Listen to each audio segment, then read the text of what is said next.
Kailan niyo pa nalaman na may mga ghost projects? Since you assumed office, Mr. Secretary? Or just lately? Just lately, Your Honor, and Ah, unfortunately... so ibig sabihin, when did you assume as Secretary when President Marcos appointed you in Yes, Your Honor. 2022? Yes, All Your right. Honor. So you believe in 2022, 2023, 2024, walang ghost project? Well, Your Honor, at the central office, we are relying actually on our project monitoring information that comes to us actually, unless it's going to be validated actually and filled. So you said siguro merong mga ghost projects. Who informed you na merong mga ghost projects? Well, there are already informations that are coming up. Yes. Your Honor. Who in particular informed you that there are There are ghost people in the projects? department actually that are... That, And how do they know that na merong mga ghost projects? Well, there are people actually who can actually certify, Your Honor, and these are the projects that we are now intensively validating actually. Okay, Your Honor. my office received reports that there are ghost projects in the municipalities of Kalumpit, Malolos, and Hagonoy in the province of Bulacan. Can you confirm this? Yes, Your Honor. That's true. Well, this is information that we have received, Your Honor. And the contractor, allegedly, Wawaw Builders, correct? That's correct, Your Honor. And SYMS Construction. Am I correct? I don't recall that name, Your Honor. But Who is the owner of Wawaw Builders? Is he here? Is he present here? Senator Jinggoy was invited but walang reply as of now. May I know who is the legitimate owner of this construction company? Mark Alan Arevalo. Mark Alan Arevalo. Alright. Sa akin palagay, itong mga ghost projects na nabulgar na ngayon, siguro inaayos na nila. Tama? Para hindi malata na ghost. And I don't think that they will have that capability anymore, Your Honor, because I think if these were ghost projects in the first place, they would not have delivered the time actually to do anything at this point in time. The records will show that if there is no project at all that was implemented, and payment has been made, then it's on. Tapos na, nasunog na yung pera natin. That's actually. Alright, magkano ang anomaly. inaward dito sa sa Wawaw? Wawaw Builders. I don't have the figure right now, Mr. Chair, but I think it's predominantly. No. Meron mga figures dyan. Huwag niyo ako lulukuhin dito. Labas niyo kung magkano yung inaward nito sa Wawaw Builders. Mga ghost projects. We'll wait for it.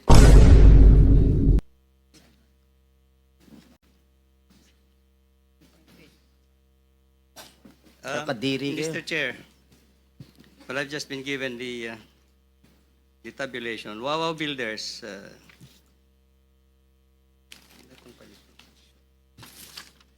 Wawaw Builders. The number of projects, the total projects, total cost of the projects that have been implemented is 9 billion.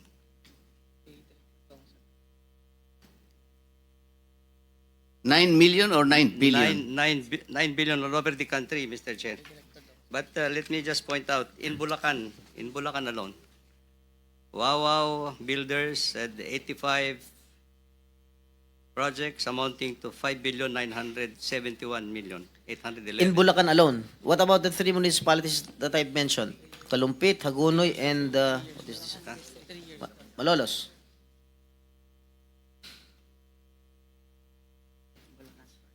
This is for Bulacan First Engineering District Office, Your Honor. Ito bang, I'm not familiar, no? Ito bang Kalumpit, Malolos, Hagonoy falls under the first Yes, Your Bulacan Honor. district? Ah? Yes. Alright. Yes, Your Honor. So magkano? Yung sa Wawaw? 5,971,811,605. In Bulacan alone? In Bulacan First Engineering District, Your Honor.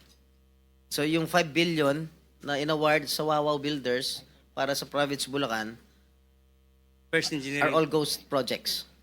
Correct? Hindi Secretary, naman, Your Honor. for the record, the total is 9 billion. That is No, no. nationwide. Nationwide. Nationwide, Your Honor. Pero 5 lahat yun, billion ghost na projects. Your Honor. So, Ghost projects lahat. No po. Hindi po. So ang ghost project lang na sinasabi mo, sa Bulacan lang. There seems to be some ghost projects actually as reported, Your Honor. Are you investigating this right Yes, now? Your Honor, we're investigating it. What is the status of your investigation? They will be coming up with their financial and physical report in 1 week's time, Your Honor, to my office. Right? How did Wawa Builders get that 5.9 billion in those three municipalities in Bulacan? How did they get that? Who inserted that into the budget of DPWH? Let me just clarify a little bit, Mr. Chairman. The amount that I have mentioned is actually for 4 years, up to fiscal year 2025. It started in 2022, 2023, 2024, and 2025, Your Honor. Let's clear that, Mr. Secretary. The 9-point-something billion is for 4 years? 5.9 for Wawaw, Your Honor.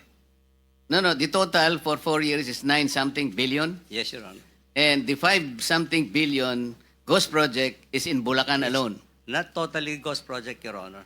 I'm not saying it's not totally ghost project, but the total amount of project that 85 projects that he has implemented during the 4-year period amounts to 5,971,000,000, Your Honor. Those 5-point-something billion, most of these are ghost projects, as you have admitted already. Oh, I cannot say that most of it at this point in time, Your Honor. But I think in this 5.9 billion pesos that is nandyan sa Wawaw Builders, there could be some. Kasi sa Bulacan muna yung pinag-uusapan natin. Yes, Your Honor. So some of these projects are ghost projects. Could be, Your Honor. So that's convenient already. Some of these projects in Bulacan are ghost projects. Mr. Chairman. What happens with the performance bond? What do you do with the performance bond? Each project has a performance bond. Tama Yeah. po? Yes, Your Honor. Aren't you supposed to confiscate the performance bond? Well, if the project has been lapsed actually for its warranty, Your Honor. Hindi, as admitted, some of these projects are ghost projects. Yes, Your Honor. So you have to run after the performance bond. Yung insurance company, kailangan habulin natin. Yes, Your Honor. Yes. What will you do? Well, as soon as we are able to file all the necessary. How much does it take? The insurance company, sa experience ninyo, these are ghost projects. As soon as we are able to finally come up with the documentation, Your Honor, then I think. Okay, for the record, Yes. kapag nakita natin na ghost projects, you will run after Absolutely, Your the Honor. performance bonds Absolutely, yes, posted Your Honor. by this contractor. Yes, Your Honor. And to the question of Senator Bato, Madam Coa, ano bang ginawa ninyo? Most of these projects have been established, admitted as ghost projects. Bakit hindi kayo makapagsalita, makapag-report? Ghost pala. Bakit lumusot sa inyo? Sir, sa ngayon po, sir, since we are still consolidating and gathering data from our regional and district auditors, Alam niyo yung sir. problema, you have a Yes, sir. very standard way of answering us. Yes, eh. sir. You are still waiting for No, your sir. regional offices. Alam niyo yung problema ninyo, Madam Coa? Kasi puro kayo post-audit eh. Ayan na mga kababayan, no, naglabasan na itong flood control na ghost project dyan po sa Bulacan mga kababayan. No? Ayan, grabe itong nabooking ngayon ni Senator Jinggoy Estrada at napaamin itong si DPWH Secretary Manny Bunuan na may mga flood control ghost projects mga kababayan dyan nga sa Bulacan at nagkakalaga daw ito ng 5.9 billion mga kababayan at ang kontraktor na kumuha or nakakuha ay itong Wawaw Builders at hindi naman sumipot itong may-ari mga kababayan no, na pinangalan ng Mark Alan Arevalo.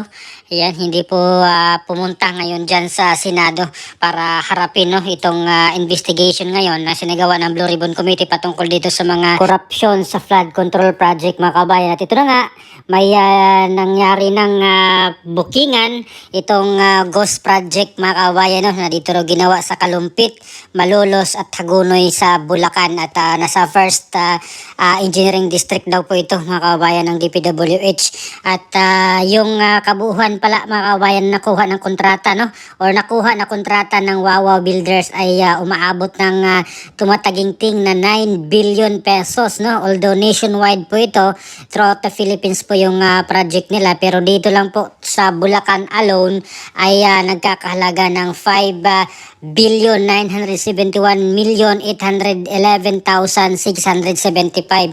So mantakin mo mga kababayan no, yung 5.9 billion na yan ang laki na ng halaga niyan mga kababayan at only to found out na ghost project pala ito mga kababayan. At dito nga po ay uminit ang ulo ni Senator Marcoleta no. Hindi lang dito sa taga DPWH kundi pati dito sa COA mga kababayan. Na balingan din ang atensyon na itong COA ni Senator Marcoleta dahil dito sa kanilang sistema na mag-audit ay post-audit sila mga kababayan, kaya hindi po nila alam or malaman kung yung project ay simula pa lang ay ghost project kasi sa post na sila no or pagkatapos na yun lang yung time na mag-audit sila, wala silang pre, during and pre-audit during ng proyekto mga kabayan na ginagawa at pagkatapos syempre yun yung kanilang ginagawa ngayon, post-audit yung kanilang ginagawa kasi kaya talagang sinabon din po sila ni Senator Marcoleta mga kababayan dahil sa ganitong sistema. So talagang hindi mo malaman, late mo nang malaman na may anomalya no dahil sa huli na nag-audit ang COA. Hindi mo malaman na sa umpisa pa lang at saka sa kalagitnaan ay dapat na check na nila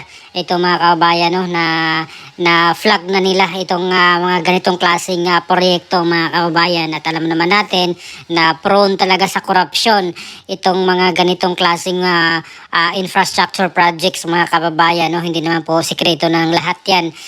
Alam na po ng lahat ng Pilipino yung kalakaran kung paano kumita dyan sa mga hard projects na yan mga kababayan no. At itong DPWH nga ang nanguna dyan no, sa pag-implement ng mga proyektong yan, mapa-flood control mayan, mapa-kalsada o kung ano pa man mga kababayan no, anong proyekto ng gobyerno kahit building no nang gagawin basta gobyerno ang nag-propose or proyekto ng gobyerno ay DPWH ang nangunguna dyan mga kababayan na implementing agency. Kaya umaabot na sa ganitong sistema na yung mga kontraktor ay syempre may mga palakasan system yan sila, may mga under the table para makuha nila yung kontrata at hindi naman po sekreto na yan no. Alam naman po ng lahat na yan kung paano makuha yung kontrata dahil may mga pabor-pabor pang ginagawa dyan mga kababayan. At umpisa pa lang yan mga kababayan no, dito sa Senate hearing sa Blue Ribbon Committee dito sa flood control na meron agad isang Wawaw Builders na may ghost project na nagkakalaga ng 5.9 billion mga kababayan. At habang tumatagal dito sa investigation, marami pa yan mga kababayan no. On my own personal opinion, marami pa yung mga kontraktor na maglabasan mga kababayan na may mga ghost project all over the Philippines no, ng mga proyekto ng DPWH ang nanguna no, ang implementing agency at itong mga kontraktor na kinuha na inaward sa kanila itong mga proyektong ito, marami pang makalkal no itong Blue Ribbon Committee ni Senator Marcoleta mga kababayan. At yun nga yung 15 contractors na binensyon ni Pangulong Marcos ay hindi nga po sumipot no, parang ilan lang yung sumipot mga kababayan dito sa pinatawag nga Senate hearing ngayong araw. At iwan ko sa SODA hearing mga kababayan no, isyuhan nata sila ng show cause order para mag-attend dito po sa gagawing Senate investigation patungkol dito sa mga flood control mga kababayan. At hindi po biro ito mga kababayan no, ang halaga ang pinag-uusapan dito, bilyones mga kababayan. At kanina nga yung isang kontraktor ay nasabon din dahil dito sa mga proyektong kung paano nakuha yung proyekto na umpisa daw wala daw proyekto, wala pang kita, pero all of a sudden meron palang 45 billion yung kakayahan niya, mga kababayan. No? Pwede siya mag-bid ng hanggang 45 billion pesos. So, yun pa lang ay kini-question nila na hindi ka pwedeng mag-bid dyan kung yung capacity mo ay maliit lang. No? Kung malaki yung project, dapat malaki yung capacity ng company or yung corporation, yung contractor, na malaki yung kanyang kapital, mga kababayan. No? Hindi po siya pwedeng humawak ng proyektong malaki. Ang halaga, kung bilyones na yung halaga, dapat ay triple A or quadruple A yata yung kanyang license, no, mga kababayan. So, ibig sabihin, malalaking kontraktor na yan, kaya nilang mag-bid ng mga bilyones na project, mga kababayan. So, dito sa investigation ni Senator Marcoleta sa Blue Ribbon Committee, ay asahan natin na marami pa tayong matuklasan at maraming makalkal dyan na mga kontraktor, mga kababayan, na may ginagawang hindi tama, no? Ayan, kagaya nitong Wawa Builders na nabuko na merong mga ghost project, at sabi ni Senator Jinggoy ay baka mataranta sila at kung may gagawin sila, no, baka ngayon pa lang gawin niya ang project patungkol doon sa mga ghost project. At sabi naman ni Secretary Bunuan na parang imposible, mga kababayan, imposible daw. Unang-una, wala na yung pera, sunog na.